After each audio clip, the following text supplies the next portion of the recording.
They've spent the money, here come the taxes. After a 5-year global orgy of government spending, we have already got the inflation to go with it. Now come the taxes. Turns out all that free stuff wasn't actually free. A few days ago, the Wall Street Journal announced, quote, "The era of big taxes is upon us." They note that with debt more expensive, both for the sheer size of the deficits and the debt itself, along with the interest rates that governments have to pay, governments are now, quote, turning to voters and businesses to pay. So lobster meat trap. In fact, tax revenues have risen to record levels in many OECD rich countries and are largely being spent on wars, on so-called industrial policy, meaning crony handouts to big business, and of course for the alleged climate emergency. In the US, the change has been lightning speed, going from just over $5 trillion in tax revenue to $7.5 in just 5 years. So that's a 48% rise. Even in GDP terms, we went from 25% of GDP to almost 28% in just 5 years. So if it feels like the dollar ain't spit and it's taxed to no end, that is correct.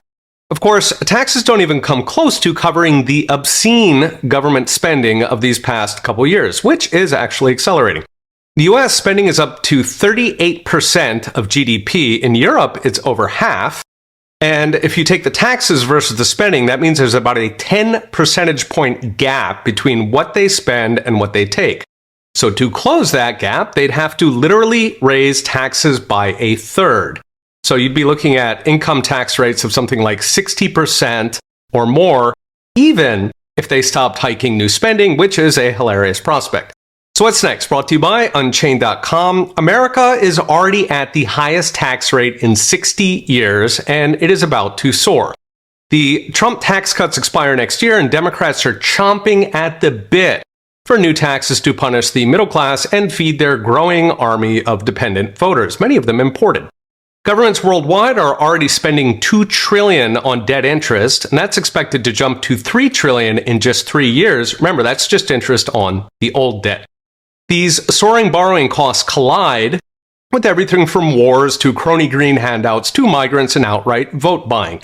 I mentioned the other day the left is already mobilizing for universal basic income, which alone would put another tens of trillions on the tab. Green handouts are expected to bump taxes all by themselves another 3% of GDP, probably a lot more given history. Bottom line, hold on to your wallet because there won't be much left when they're done. At some point, there is no longer an incentive for entrepreneurs to build or even maintain. May as well take it easy if it's all going to the tax man. That is when we start going backwards. Read the full article, charts and all, at profsadange.com. Okay, we'll be watching. See you next time.